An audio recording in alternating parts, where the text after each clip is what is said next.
E aí, família tricolor, amigo São Paulino, amiga São Paulina, você, torcedor de outros clubes, bem-vindos. Mais uma semana de vídeos todos os dias. Se preparem para me aguentar a semana inteira. Uma ótima semana para nós, abençoada. Minha semana já começou bem interessante, porque eu cheguei de madrugada agora, tinha um vazamento no meu banheiro, quase morri afogado. Então, uma segunda-feira bem gostosinha para mim, tudo que tinha no banheiro boiando. Não sei o que eu vou fazer, fechei a porta, vou resolver esse BO depois.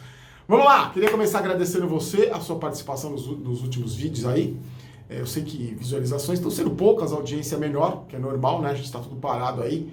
O interesse pelo futebol diminuiu bastante, até pelos próprios canais de TV, que recebi uma matéria outro dia, a audiência caiu bastante. Enquanto não voltar, mas em compensação, quando voltar, eu acho que o pessoal está com tanta saudade do futebol. E nós, São Paulinos, tivemos a chance de ver ontem na Band, na Gazeta, a decisão do Campeonato Mundial e a decisão do Campeonato Brasileiro de 86. Realmente dois bons momentos para a gente matar a saudade do tricolor. Aquele pôster ali atrás que você vê, tem um dos títulos, o Miller está fazendo aquele gesto pro zagueiro do Milan. E depois à noite eu vi na Gazeta aquele jogo memorável que eu falei para vocês. Queria também comentar sobre o que vocês falaram do Cueva, peruano. Acho que eu nunca vi uma manifestação tão expressiva contra um jogador como eu vi pelo Cueva. Eu acho que se você for ver todos os comentários, se teve meia dúzia a favor da volta do Cueva, foi muito. A grande maioria totalmente contra a volta dele, concordando comigo, achando que ele é um jogador descompromissado. Muita gente lembrou bem, descompromissado com a própria carreira, então ninguém quer o Cueva. Como eu disse para vocês, não tinha nenhuma negociação, não tem nada. Acho que o São Paulo não vai, o Raí já está calejado dessa história do Cueva, não deve voltar. E aí muita gente falou também, comentou das dívidas do São Paulo. O balanço de 2019 foi divulgado 156 milhões de dívidas. Na verdade, é muito número. Eu só vou falar alguns números para vocês, senão fica cansativo e a gente se perde. Futebol consumiu 424 milhões, receitas 398 milhões, um desequilíbrio de 106%. Patrocínios renderam 21 milhões, sócio-torcedor menos de 10 milhões. É o que a gente sempre fala, né? O que a gente sempre fala, eu, você, os torcedores, o Muricy, o Rogério Ceni, que o São Paulo parou no tempo e essa administração aí em 2019 do Leco, Leleco, Leco sem caneco, junto com o seu Alexandre Pássaro, junto com o seu próprio Raí, essa diretoria sem ganhar nada, sem conquistar título, contratando errado, fazendo um péssimo trabalho em 2019, números assustadores dessa dívida assustadora que o São Paulo tem. E aí agora vai vir com essa pandemia, o que está acontecendo com toda essa paralisação. E olha só, tem gente na diretoria do Departamento Financeiro do São Paulo, acho que mesmo com esse ano que tudo parado, com esses problemas financeiros que a gente vai enfrentar, vai ser melhor que o ano passado, 2020. Imagina como 2019 foi trágico. Aí aquelas desculpas, né? O São Paulo foi eliminado da Libertadores muito cedo, da Copa do Brasil também, deixou de ganhar dinheiro. Foi eliminado por incompetência, né? Qual o motivo foi eliminado? Porque contrato errado, porque colocou técnico ruim, porque um monte de erro, contratou um monte de cabeça de barca, de pereba, péssimos profissionais, preparo físico, tudo que a gente discutiu. Então não serve como desculpa dizer que está endividado porque saiu cedo de competições no ano passado. Saiu por incompetência dessa mesma diretoria. Graças a Deus que faltam apenas alguns meses aí pro fim do mandato do Leco. E aos pouquinhos a gente vai falando de eleição também, tá? Também teve a desculpa de acordos trabalhistas que o São Paulo fez com vários jogadores e tal. E para se virar, o São Paulo está usando... O São Paulo, não só o São Paulo, os clubes estão usando as redes sociais para divulgar a marca. Porque com essa paralisação aí, existe um cálculo que entre 80% e 90% da diminuição do número de exposição da marca. Então, uma queda de entre 80% e 90%. Um número assustador também, né? Quer dizer, esse ano ainda vai ser muito complicado. Falando em dinheiro, Prato, São Paulo ganhou uma ação na FIFA contra o River Plate. Lembra que o Prato foi vendido, aí o River não pagou, atrasou parcela, o São Paulo entrou com representação na FIFA e tal, e o São Paulo ganhou esse recurso aí. O que significa? Que o São Paulo vai receber juros, multa, tudo aquilo, não sei como o River vai pagar, né? Porque está com dificuldade para pagar, e agora ainda com esse problema que a gente está enfrentando, mas o São Paulo ganhou na justiça. Então a FIFA autorizou, o São Paulo vai receber multas e juros, dos atrasos, das parcelas que o River Plate atrasou pra caramba a parcela. E aí só pra você lembrar, ó, o Pato foi vendido em 2018 por 44,4 milhões, o São Paulo ficou com 32 milhões, mais 13 milhões condicionados a metas. Então lembra que o River foi campeão em 2018, o São Paulo ganhou mais de 1 milhão de reais. Então foi indo por metas, o River com muita dificuldade para pagar. Vamos ver agora quando que esses caras vão pagar as dívidas, esses juros, essa multa em relação ao Prato. Porque agora, principalmente, né, gente, todo o dinheiro é bem-vindo, todo o dinheiro é desesperadamente bem-vindo. Já seria numa situação normal devido aos problemas de dívidas do São Paulo em relação ao ano passado. Agora, com esse problema que a gente está enfrentando, que o mundo inteiro vai enfrentar, já enfrenta, as consequências devem ser muito piores para o São Paulo. Então todo o dinheiro é bem-vindo, que o River consiga pagar. Esse é o problema, né? Sobre o Rojas, saiu uma informação aí que o São Paulo vai renovar. A gente já falou bastante do Rojas aqui, né? Quem me acompanha sabe que o São Paulo está fazendo, fizeram uns exames, aí os fisioterapeutas estão otimistas, que ele está se recuperando bem, não está fazendo ainda o trabalho de transição para o campo, ainda é a recuperação das cirurgias que ele fez no joelho, e o São Paulo deve prolongar o contrato dele até o final do ano. O contrato dele vence no dia 31 de julho, e aí deve ser prorrogado até o final do ano para ele poder mostrar serviço, porque o Rojas não joga, olha só, gente, desde 26 de outubro de 2018, naquela partida contra o Vitória, que o São Paulo venceu, ele teve a ruptura do tendão patelar, 26 de outubro de 2018, em maio de 2020, desde outubro de 2018 que o Rojas não joga. E o São Paulo também vai apostar nesse aumento do contrato, porque o Antony foi vendido, o Rojas pode ser uma opção.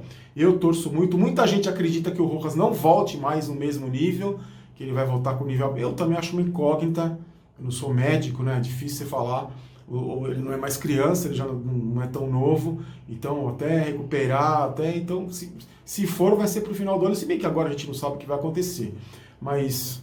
Vamos esperar, eu torço, acho que é um jogador importante, mas a gente nunca sabe como o jogador vai voltar depois de uma lesão como essa, desde outubro de 2018 sem jogar. Outra informação que saiu aí, informação não, o Aguirre deu uma entrevista no programa da ESPN, acho que Bola da Vez, né? E falou sobre a demissão dele, disse que ficou magoado, que na época não quis falar nada, porque ele podia ser injusto, falar de cabeça quente, se arrepender. Agora ele falou e jogou tudo na comanda do Raí, disse que tinha um relacionamento bom com o Raí e acha que foi o Raí que demitiu.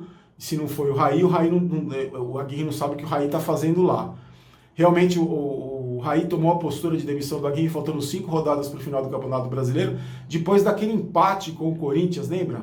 Na Arena Itaquera, que o Brenner fez aquele gol e o Nenê eles passaram batido pelo Aguirre, lembra disso? O Aguirre já tinha perdido o vestiário, já estava os jogadores já estavam totalmente contra ele. Vocês lembram desse lance aí, dessa época? Então, o Aguirre, para mim, eu acho que não tinha que demitir faltando 5 rodadas, mas eu não queria ele para 2019.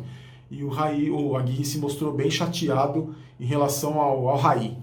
Por falar em Raí, eu queria muito conversar com vocês, quero muito saber a sua opinião, ex-educada e respeitosa, como é de praxe dos seguidores desse canal.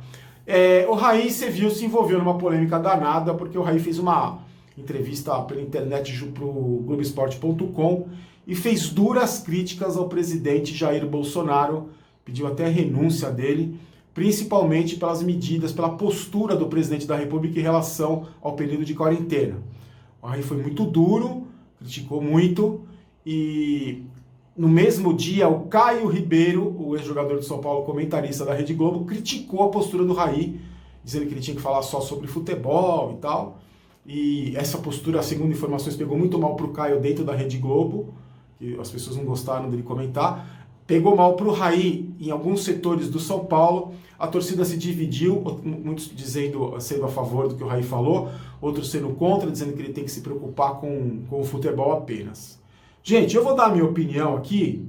A gente não costuma falar de política nesse canal, embora tudo gira em torno de política, eu acho, mas eu vou dar minha opinião aqui e queria muito saber a sua opinião. Eu acho o seguinte, eu separo, eu não falo a gente tem que separar, eu separo, a minha opinião, eu separo o Raí, jogador do São Paulo Futebol Clube, grande ídolo, Eu separo o Raí dirigente do São Paulo Futebol Clube e separo o Raí como cidadão brasileiro. O Raí, como jogador de futebol, para mim foi um grande ídolo, um dos maiores que eu tenho na história do São Paulo, junto com o Rogério Ceni, com o Tele Santana. O Raí, para mim, foi um nome muito importante, é um grande ídolo que eu tenho no futebol do São Paulo em relação a Raí jogador de futebol. Em relação ao Raí dirigente, eu tenho muitas divergências, tenho muitas críticas ao trabalho do Raí. Eu acho que ele errou muito, acertou muito pouco e ainda está desenvolvendo um trabalho que eu questiono muito, que eu critico bastante. Tá aí, a gestão de 2019, uma dívida de 156 milhões, ele faz parte da diretoria, assim como o Leco sem caneco, como Alexandre Pássaro e tantos outros. O Raí, como cidadão brasileiro, eu acho que ele tem todo o direito de expressar a opinião dele. Ele não falou pelo São Paulo, ele falou, inclusive ele disse, eu assisti a entrevista toda, dura mais ou menos 7, 8 minutos. Ele fala, é uma opinião pessoal minha.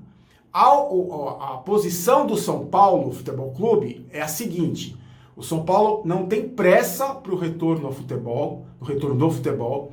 O São Paulo, a instituição São Paulo Futebol Clube acha que quando o futebol voltar tem que ser muito bem planejado, tem que ser com orientações dos órgãos de saúde, das autoridades competentes. Essa é a postura do São Paulo. A postura do Raí, crítica ao presidente da República, é uma questão pessoal do Raí. E eu acho sim que ele tem direito de se expressar como cidadão. Assim como eu tenho o direito de me expressar como cidadão, você tem direito de se expressar como cidadão nos caminhos, nos meios que você achar necessário. Eu não sou ninguém aqui para dizer que o Raí tem que falar disso ou tem que falar de aquilo. Eu não sou ninguém aqui para falar que você aí do outro lado, no seu celular, na sua casa, me vendo, tem que dar opinião sobre isso ou sobre aquilo.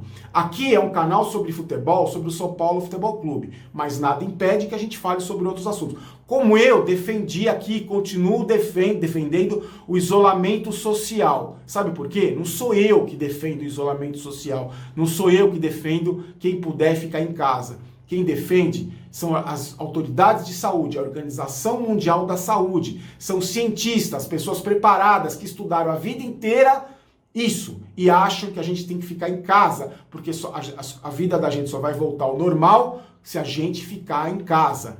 Como é que pode um cara como eu, que não sabe a tabuada do 7 de cor, vir aqui e falar para você ir pra rua, para você sair de casa? Quem sou eu para falar isso? Então eu acho, a minha posição é essa. Eu concordo com o Raí quando ele fala sobre o isolamento social. Se você é contra o presidente, a favor do presidente... E não venha, por favor, com aquela história de esquerda, de direita. Isso é bobagem, isso só existe no Brasil. Isso é ultrapassado, isso não existe mais. Vamos debater ideia, não é esquerda, comunista. Teve gente que postou no Twitter que a arquibancada do São Paulo é vermelha por causa do comunismo, gente. Pelo amor de Deus, não é possível o cara ter uma ideia dessa. Então vamos elevar o nível do debate, vamos discutir outras coisas, vamos discutir isolamento social, volta ao trabalho, reaquecimento da economia, mas não vamos falar de esquerda e direita e que a arquibancada do Morumbi é vermelha porque é comunista, porque o São Paulo é comunista. Pelo amor de Deus, vamos elevar o nível do debate. Então eu acho o seguinte, eu sou a favor do isolamento, acho que o Raí falou muita coisa certa, mas principalmente eu defendo que ele tem sim o direito de se expressar como cidadão brasileiro, assim como eu tenho, como você tem. Então, eu queria muito saber a sua opinião, tá? Me fala aí sobre isso. Não, se você quiser falar de isolamento também, não tem problema nenhum. Se defender sua opinião com respeito, com educação, como deve ser o verdadeiro debate, você tem todo o direito de se expressar aqui. Então, só lembrando, a posição do São Paulo é essa. São Paulo não tem pressa para o retorno do futebol e tem que ser orientado. Claro, tá certo. Não tem que ter pressa, 7 mil mortos, 100 mil casos. Vai ter pressa para voltar futebol? Para ter mais problema, para ter mais morte? Não. Então eu acho que o São Paulo tem razão na postura que adotou, de não ter pressa para o futebol e voltar com orientação e recomendação das autoridades competentes. É isso, gente. Hoje à noite segunda-feira, estarei ao vivo no canal do Arquibancada Tricolor no YouTube, no Facebook. Eles me convidaram a fazer uma live. Tenho live terça, segunda, terça, quarta, quinta. Eu vou contando pra vocês. Tem com o Daniel Perrone também, tem com o pessoal do Tricolocos. Todo dia tem um tiozinho que vai estar na live aí. Eu tô trabalhando normal, mas a gente falando de futebol é sempre bom. Deixa aí sua opinião. Momento Maguila, não poderia esquecer. Tom Mariano, de Campo Limpo, São Paulo. Um abraço pro pessoal do Campo Limpo. Fernando Inácio, de Terra Roxa, no Paraná. Alexandre Ferreira, de Brasília. E um abraço especial pro Pedro Henrique, pro pai Gilberto, pro professor Walter, o avô, o professor Walter de Itu, em São Paulo. Se emocionaram com a história que eu contei de sexta-feira do Careca e tal. Um abraço para vocês, em especial pro professor Walter, o vovô, professor, a categoria menos valorizada nesse país e para mim a mais importante. Fiquem com Deus, aqui não é Vai São Paulo, aqui é Vamos São Paulo. Para finalizar, o site do Kleber vai entrar agora para você, com as promoções de moletom, camiseta, moletom aí que você deve estar vendo, moletom. E aí pronto, voltou. E agora aqui vai aparecer o próximo vídeo, se inscrever no canal. Fiquem com Deus, a gente se encontra amanhã. Amanhã no Boteco do Barolo, o vídeo ficou com quase 16 minutos, falando mais que pobre na chuva. Hoje é só segunda-feira, hein? Se prepara, amigo. Vai ter tiozinho a semana inteira. Fiquem com Deus, forte abraço. Tchau.